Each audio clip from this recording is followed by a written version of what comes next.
ओम जय लक्ष्मी मैया, मैया जय लक्ष्मी माता, तुमको निस दिन सेवत, तुमको निस दिन सेवत, हर विष्णु विधाता। ओम जय लक्ष्मी माता, जय लक्ष्मी मैया, जय लक्ष्मी मैया। ये है किशन, जो रायगढ़ नाम के एक छोटे से गांव में रहता है और लक्ष्मी माँ का बहुत बड़ा भक्त है। किशन गरीब है और धन संपत्ति के नाम पर उसके पास केवल एक खेत था, जिस पर खेती करके वो अपना और अपने परिवार का पेट पालता है। उसके परिवार में उसकी पत्नी शांति और 5 साल की बेटी कोमल रहती हैं। शांति एक बहुत ही सीधी साधी और सुलझी हुई औरत है, तो वहीं किशन भी एक नेक दिल इंसान है, इसलिए वो दोनों कभी किसी की मदद करने से पीछे नहीं हटते थे। वो दोनों पति पत्नी हर रोज लक्ष्मी माँ की पूजा करते थे, साथ ही पूरी मेहनत और लगन से अपना काम करते थे। उन दोनों के पड़ोस में रघु नाम का एक आदमी रहता था। वो भी खेतीबाड़ी का ही काम करता था। रघु और किशन दोनों अच्छे दोस्त थे, लेकिन दोनों में जमीन आसमान का फर्क था। जहां किशन एक ईमानदार और मेहनती किसान था, तो वहीं रघु बड़ा ही मक्कार और आलसी किस्म का आदमी था। वो अक्सर कोई न कोई बहाना बनाकर अपना काम किशन पर ही डाल देता था और खुद सारा दिन घर पर पड़े पड़े सोया रहता था।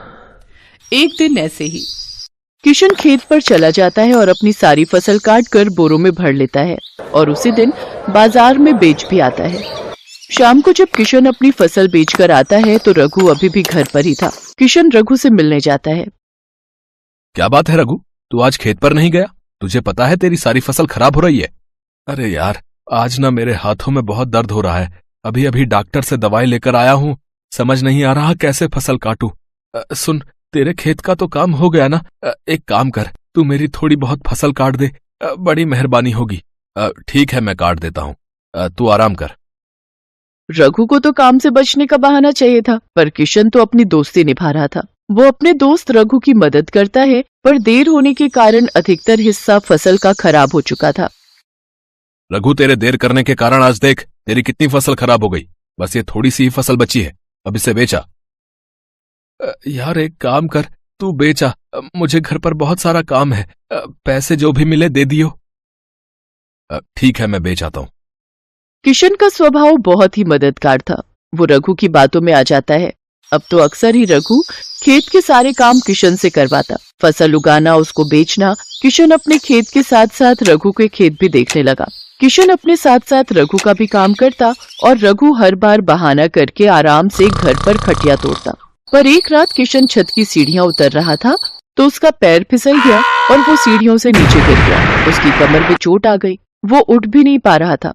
डॉक्टर ने किशन को आराम करने की सलाह दी, पर किशन चिंता में था। शांति, अब क्या होगा? मटर की फसल पककर तैयार होने वाली है।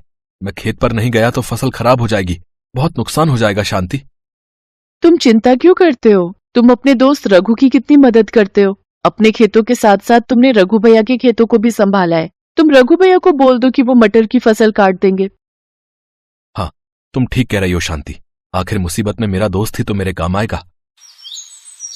किशन ने रघु से जब मदद मांगी, रघु ने साफ इनकार कर दिया।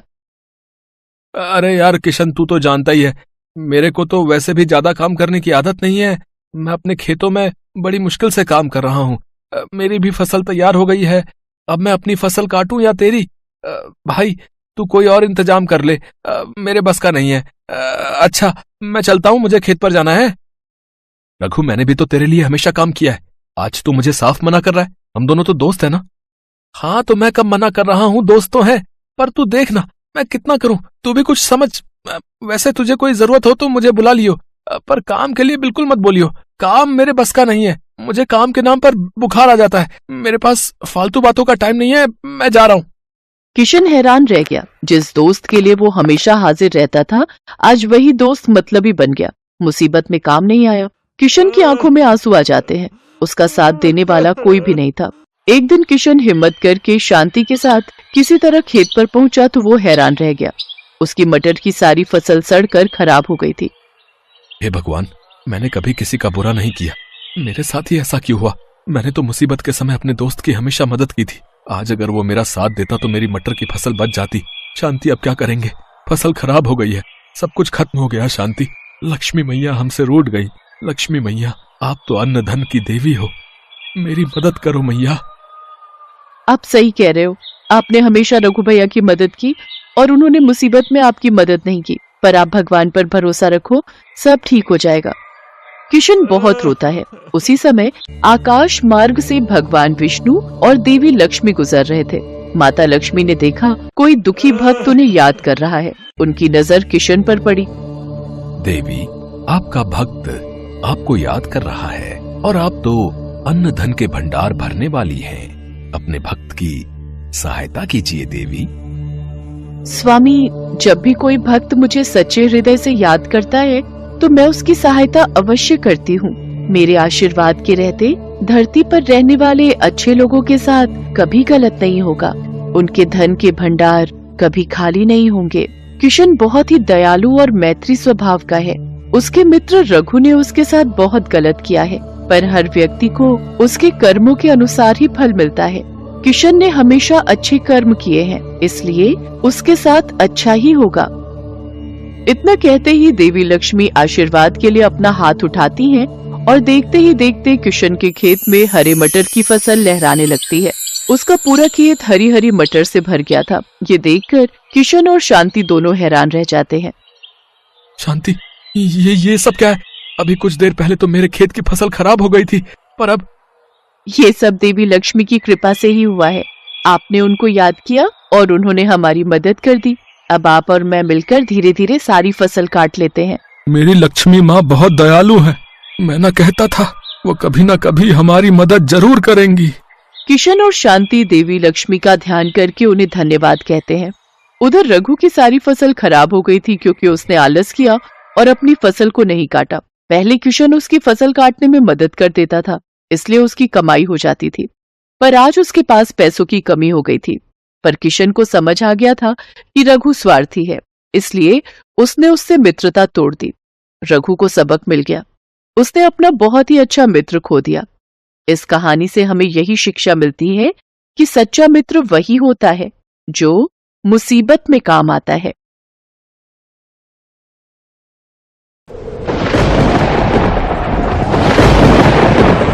ये सब क्या हो गया जी?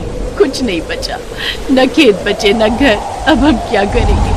पता नहीं राधा, हमारी किस्मत में क्या लिखा है। खेत में फसल का एक दाना नहीं बचा। खेत, घर में रखी सारी उपज और बीज भी बह गए।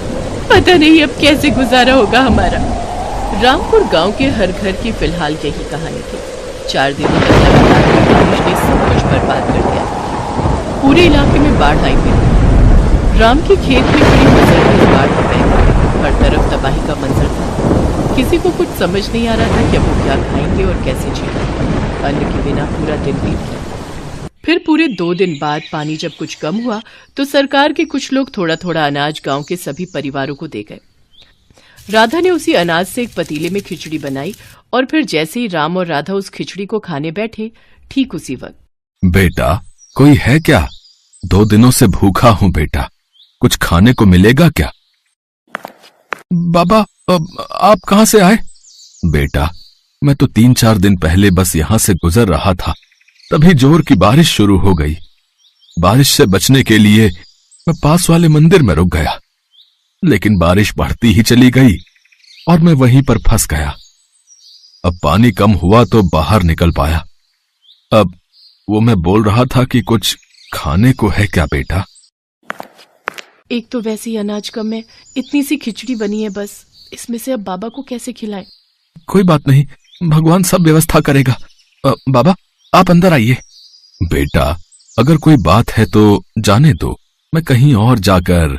ना बाबा, कोई बात नहीं, ये मेरी पत्नी राधा है, इसने खिचड़ी बनाई है, तो बस ये कह रही है कि आपको खिलाने के लिए हमारे पास अच्छा भोजन भी नहीं है। अरे कोई बात नहीं बच्चों, भूखे के लिए तो खिचड़ी भी पालक पनीर के समान है। ऐसी बात है तो आपका स्वागत है। आइए बाबा, जो हम खाएंगे वही आप भी खा लीजिए। राधा और राम के पास इतनी भी खिचड़ी नहीं थी कि वो दोनों भी पेट भरकर खा पाए। ऊपर से साधु बाबा के आने से तीनों मुश्किल से खिचड़ी के 3-4 निवाले ही खा पाए। खाना खाने के बाद राधा बर्तन धोने के लिए अंदर चली गई और राम साधु के हाथ धुलवाने के लिए पानी लेने अंदर आ गया। फिर जब राम पानी लेकर वापस आया तो साधु बाबा उसे कहीं नहीं दिखे। अरे, लगता है बाबा चले गए। लेकिन वो क्या है? राम की नजर उस जगह पर थी जहां वो साधु बाबा कुछ देर पहले बैठकर खिचड़ी खा रहे थे। अब साधु बाबा तो वहां पर नहीं थे, लेकिन उनकी जगह वहां पर एक अंगूठी रखी हुई थी जो काफी ज्यादा चमक रही थी। राधा, राधा, जल्दी आओ, ये देखो, वो साधु बाबा अपनी अंगूठी यहीं भूल गए। हैं? अंगूठी भूल गए? अंगूठी भला कौन भूलता है? शायद उन्होंने हाथ धोने के लिए अंगूठी निकाली हो और फिर पहनना भूल गए हो। तुम रुको, मैं देखकर आता हूँ, वो अभी ज्यादा दूर नहीं गए होंगे। राम ने साधु की तलाश में पूरा गांव छान मारा, लेकिन उसे वो साधु बाबा कहीं नजर नहीं आए। थक हार कर वो अपने घर वापस आ गया। राधा और राम ने फिर उस अंगूठी को साधु बाबा का उपहार समझकर अपने घर में भगवान की मूर्ति के सामने रख दिया। उधर बाढ़ का पानी भी अब पूरी तरह से उतर गया था, लेकिन पूरे गांव के सामने अब चुनौती ये थी कि खेतों में क्या और कैसे उगाया जाए, क्योंकि पूरे गांव में किसी के पास भी न बीज बचे थे और न ही उन्हें खरीदने के लिए पैसे। गांव में भुखमरी की नौबत आ चुकी थी। फिर एक दिन क्या हुआ? थक गए क्या?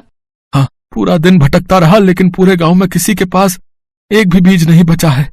सब कुछ बाढ़ में बह गया और तुम्हारे खाने के लिए भी कुछ इंतजाम नहीं हो पाया है। मुझे भूख नहीं लगी है। अब आप मेरी फिक्र मत करो। 2 दिन से कुछ नहीं खाया है तुमने और कहती हो कि भूख नहीं लगी है।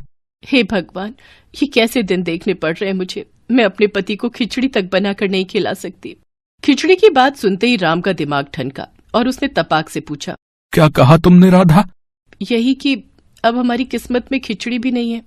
हाँ, मुझे अभी याद आया। याद करो, उस दिन हमारे घर एक साधु बाबा आए थे और वो अपनी अंगूठी यहीं पर छोड़ गए थे। हो सकता है कि वो हमारे हालात देखकर जानबूझकर उसे यहाँ छोड़ गए हो। जल्दी करो, वो अंगूठी लेकर आओ, हम उसे बेचकर कुछ और दिन खाना खा सकते हैं। पर वो तो बाबा की अमानत है ना? जो भी हो राधा, अपने जीते जी मैं तुम्हें भूखा नहीं देख सकता। राम के कहने पर राधा उस अंगूठी को ले आई। राम ने उस अंगूठी को ध्यान से देखा और फिर उसका चेहरा उतर गया। क्या हुआ जी? अरे राधा, ये तो पीतल की अंगूठी है, इसका क्या मोल मिलेगा? कुछ भी नहीं। राम उस अंगूठी को जमीन पर गुस्से से फेंकने ही वाला था कि तभी उसे कुछ नजर आया और फिर वो अंगूठी को ध्यान से देखने लगा। राधा देखो जरा, इस अंगूठी का नग कुछ अजीब नहीं लग रहा? हाँ जी, ये तो एक बीज जैसा लग रहा है। राधा सही थी। असल में वो एक टमाटर का बीज था जिसे राम ने बड़े ध्यान से अंगूठी से अलग किया। पर कोई अपनी अंगूठी में नग की जगह टमाटर का बीज क्यों लगाकर घूमेगा? यही तो सवाल है राधा। जरा सोचो, जब हमारे घर में कुछ खाने को नहीं था तभी एक साधु हमारे पास आते हैं और ये बीज यहाँ छोड़कर चले जाते हैं। कुछ तो बात है राधा। दोनों ने उस बीज को नमन किया और फिर पूरी श्रद्धा के साथ उसे अपने घर के एक गमले में गाड़ दिया। राधा और राम को लगा कि कुछ दिन बाद उस बीज में से टमाटर का पौधा निकल आएगा, जिनसे वो कुछ वक्त बाद कुछ और बीज बना पाएंगे। और इसी सोच के साथ वो दोनों वहां से चले गए। उन्हें इस बात का बिल्कुल अंदाजा नहीं था कि उनके साथ क्या चमत्कार होने वाला था। अगले दिन जब राम और राधा सोकर उठे तो ये देखकर चौंक गए कि जिस गमले में बस एक दिन पहले ही उन्होंने टमाटर का बीज बोया था, वहां अब एक मजबूत पौधा खड़ा था। सिर्फ इतना ही नहीं, इस पर कई सारे लाल लाल टमाटर भी उगाए थे। हे भगवान, ये कैसे संभव है? इतनी जल्दी भूल गए? ये उन साधु बाबा का चमत्कार है जी, और मेरी बनाई खिचड़ी का फल, जो इतने सारे टमाटरों के रूप में हमारे सामने है। उस पौधे को साधु बाबा का आशीर्वाद और भगवान का चमत्कार मानकर राम और राधा ने अपने हाथ जोड़ लिए।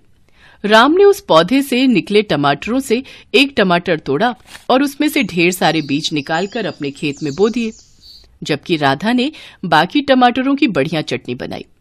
कई दिन बाद दोनों पति पत्नी ने खुशी खुशी और भरपेट खाना खाया। अब दोनों को अगले दिन का इंतजार था और जैसे ही सुबह हुई वो दोनों भागकर अपने खेत में गए। वहां उन्होंने देखा कि पूरा का पूरा खेत टमाटरों से भरा पड़ा था। इतने सारे टमाटर देखकर दोनों खुशी से उछल पड़े। तभी वहां गांव के सरपंच आ गए। अरे भाई राम, अरे ये चमत्कार कैसे हुआ भाई? कल तक तो तुम्हारा खेत भी हम सबके खेतों की तरह ही वीरान पड़ा था, फिर ये टमाटर की फसल एक ही दिन में कैसे उग गई भाई? ये जादुई टमाटर है सरपंच जी। अब आप बिल्कुल चिंता मत करिए, अब हमारे गांव में कोई भी भूखा नहीं रहेगा। सचमुच? पर पहले बताओ तो सही, ये चमत्कार आखिर हुआ कैसे? राम ने गांव के सरपंच को कुछ नहीं बताया, बस मुस्कुराकर अपने खेत की तरफ बढ़ गए। उसने अपने खेत के लाल लाल जादुई टमाटर पूरे गांव में बांटे और सभी ने उन टमाटरों के बीजों को अपने अपने खेतों में बोया। कुछ ही दिनों में गांव का हर खेत लाल जादुई टमाटरों से अटा पड़ा था। अब तो ट्रक के ट्रक गांव आते और यहाँ के खास टमाटरों के बदले गांव के किसानों को बढ़िया दाम देकर जाते। कुछ ही दिनों में पूरे गांव की तस्वीर बदल गई। राधा और राम की भी काया पलट हो चुकी थी, लेकिन इन सब के बावजूद उन दोनों ने दूसरों की मदद करना नहीं छोड़ा था। Thanks for watching.